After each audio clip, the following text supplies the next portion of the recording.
Greetings everyone, this is Dominic and today you're tuning in to the Comic Book Report, where we review comic books and graphic novels so you can get an idea of what to read. And today we are back yet again with a list video that I'm going to be calling 5 must-read comic books I have to talk about. For this video, this is maybe one part comic book hidden gem video, one part comic book random recommendation video, but whatever we're going to call it, this was a very fun list to put together, and I had a blast revisiting some of my old favorites. Before we delve into a discussion of each of these books, though, I would just like to shout out the channel sponsor, OrganicPriceBooks.com. If you're looking to pick up your own comic book collected editions, perhaps some of the books featured in this very video, I highly encourage you to check out their website. You can find a link for it in this video's description, and if you see anything on that site you like, you can even use my discount code at checkout, TheComicBookReport, to save $2 off of your order. Please note if you use my affiliate link or code to make a purchase, I will earn a small commission, but it's a fantastic way to support this channel.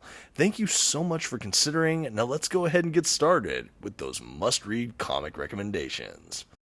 First up on my list today, in no particular order, we have Clear by Scott Snyder and Francis Manapul from Dark Horse. I should say initially this was a Comixology original that was later published by Dark Horse for this physical format. And wow, this book really took my breath away. I had been familiar a little bit with Francis Manapul's artwork in the pages of the New 52 run on Flash, and while I really enjoyed his style and general art feel and aesthetic in that book, this really took his art to the next level for me. I was absolutely gripped by the art all the way through this run, and I have to say the art was largely a selling point when I considered taking a look at this title, and it really just charmed me all the way through. However, not to be outdone, we have the incredible narrative and writing talents of Scott Snyder, who has been among my short list of modern comic book writers ever since I first read the Court of Owls story arc from Batman. You have these two together, and I was definitely intrigued to see what Clear could provide. So if you've never heard of this series, essentially it is kind of a cyberpunk dystopian tech future where everyone has these kind of visual simulations that they are kind of plugged into so that the world has a bit of an overlay or kind of a filter in which they see everything, and there's very few people that reject any filter or any of this kind of tech, and when they do that it's called kind of going clear, presumably seeing the world around them as it actually is. This really also feels kind of like a neo-noir kind of crime detective thriller, so you have a lot of fun genres, themes, kind of motifs kind of fit in there, and it just really worked for me. This book was an absolute must read, and I think it's often glossed over. While this series is not too old, I don't hear enough people talking about it. Even as an art piece alone, I think it's an absolutely incredible work, but I actually think the writing and characters are all rock solid. If you're a fan of kind of detective crime, and especially noir pieces in comic fiction, this again is just a brilliant neo-noir that I would recommend to anyone that is fans or are fans of those genres. This is one that is also just genuinely memorable. I reviewed this book when I read it a couple months ago, and I think about it still, especially for videos like this when I'm trying to do a short list of just great recommendations or titles I want to see get more love. Easily, I can recommend Clear. Even right now, looking at it, I want to do a reread because this was just such a blast. Riddled with fun, twists and turns, this one definitely kept me riveted. If you're a fan of either or both of these comic book creators, this is definitely a must-read recommendation, but if you're a fan of the genre, I could also easily point you to this. Don't miss out on Clear. Next up, we have Moon Knight by Jeff Lemire and Greg Smallwood, the complete collection. This is a really well-regarded run on Moon Knight. In fact, it's one of my favorites, if not my favorite, although that Jed MacKay run has been really amazing. But yeah, this little collection contains the entire Lemire-Smallwood run on the book. If you're a fan of the Moon Knight Disney Plus series, I definitely see a lot of inspiration drawn from this source material, and yet this book in many ways elevates what I saw there on Disney Plus. I really enjoyed getting to explore the psyche of Mark Spector and other personas within the Moon Knight, and I just really loved this book. I think the art is absolutely next level with Greg Smallwood and all the other artists that contributed. I should note that is something that happens. For those that don't know, Moon Knight is a Marvel hero or anti-hero that suffers from dissociative identity disorder, or that multiple personality situation. So we have the different personas of Moon Knight, and when we do that, we have each persona having its own unique visual style and artist attached to it, while George Smallwood does the bulk of the art and a lot of the wraparound kind of framing narrative. We have a lot of really talented creators on this, and it made it a very striking and visually interesting book as we jumped from different artists, even as we jumped from the different characters or personas from Mark Spector, the Moon Knight. I really like this. Overall, it really was an interesting commentary on mental health, what superhero comics could provide you in kind of the mainstream Marvel or DC kind of big two space. I really do feel like this almost feels like a slightly indie kind of approach to superhero comics. I feel like they really took a lot of daring chances here. It doesn't really feel like this is a hero that is just right next to Spider-Man in the mainstream Marvel universe. This really feels like its own thing, and living in its own space, having its own set of things to say. And I mean that with all of the complimentary kind of feelings behind it that I'm trying to impart. It really does feel almost like an indie experimental book, but it really works for this character. Yes, we have some of the token violence, character appearances, and just general trappings of a Moon Knight run, but I do feel like Lemire and Smallwood push the bounds of Moon Knight into some really, again, experimental places that just absolutely pay off. The layouts, the art direction, it's all just very astounding to me. This book is one I feel like I have to talk about, and really, Marvel fans out there, this is a must read. If you're a Moon Knight fan and have never picked up this run by Jeff Lemire, absolutely go out and get it if you can. This is one I hope to see in an oversized, maybe modern Marvel omnibus edition with some of the other runs if we can someday. I think this did have a hardcover release once upon a time. I know I would certainly look to upgrade, but for now, I'm happy with my little paperback collection. At any rate, this has been Moon Knight by Jeff Lemire and Greg Smallwood, the complete collection. Coming up next on our list today, we have perhaps an interesting pick. This is the Punisher Epic Collection, Circle of Blood. Why I decided to include this is because I feel like Punisher is in many ways underserved. While we have had a lot of omnibus reprints of some of his Max runs and some of the more visceral or extra violent runs on Punisher, I feel like we don't often see a lot of Punisher works that go back to some of his earlier appearances, and what we have here are his earliest solo titles or solo miniseries collected for this epic collection.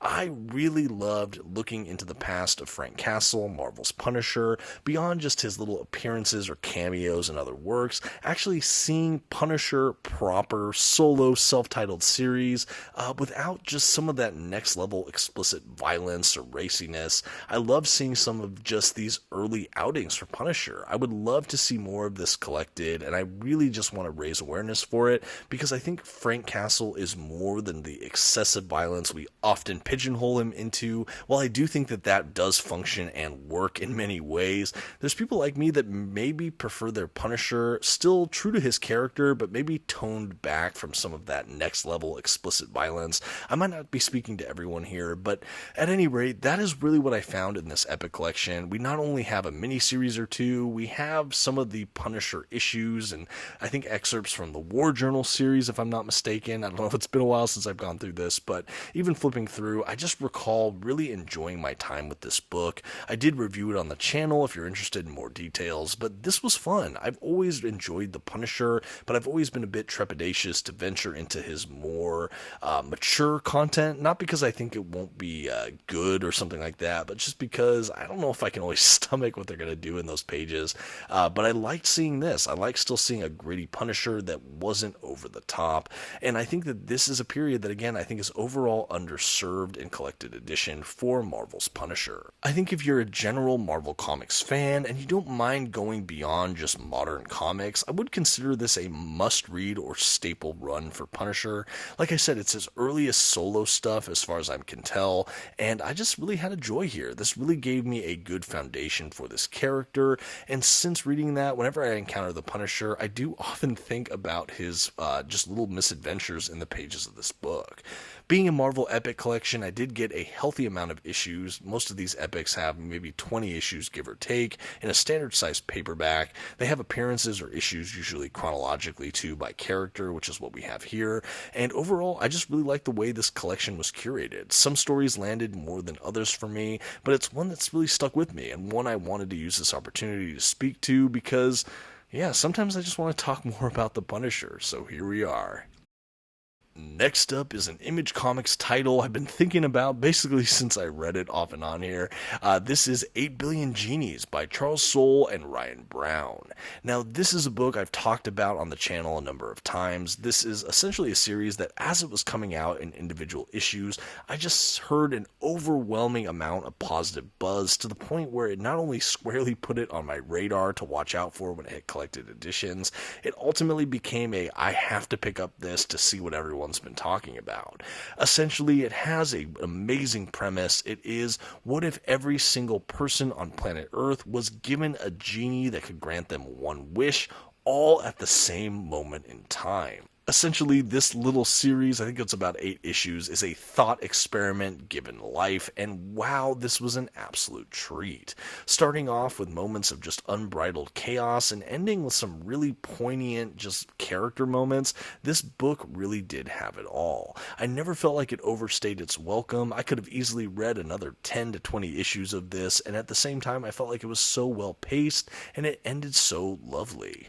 The art by Ryan Browne was absolutely captivating. I am a fan of the Genies' general design, and there's just something about this series that really has stuck with me. It lived up to every ounce of positive accolades I had heard about it, and then some, and this is just a really welcome indie or image comic on my shelf, and one I'm going to use just about every opportunity I can to speak to.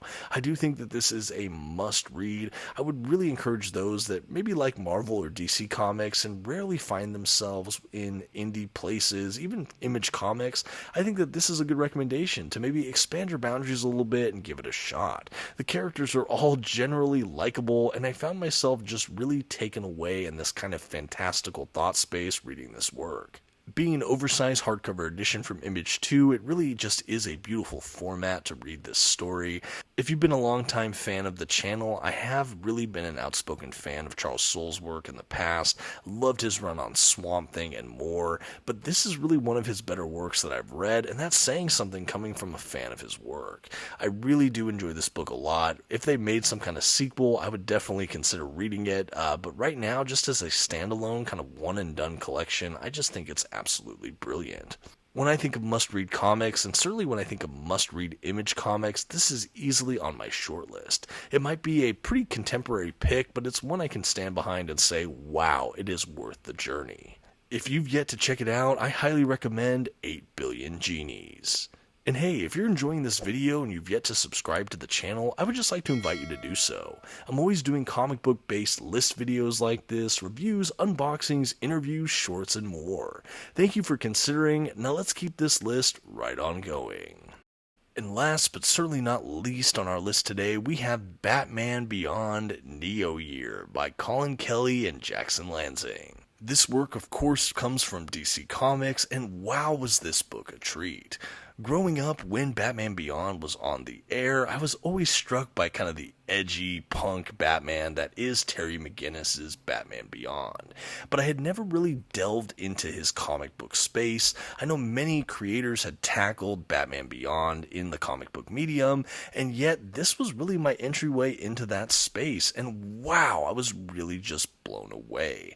While I do think this work really is amazing for fans of that animated series, you could go into this work just absolutely blind and still have a blast venturing into the story. story. For those that don't know, Terry McGinnis, The Batman Beyond, is set in a kind of future Gotham City. It is kind of a cyberpunk, dystopian, techie-based future, where historically the elderly Bruce Wayne Batman has retired, and Terry McGinnis takes on the mantle of the Batman of Gotham.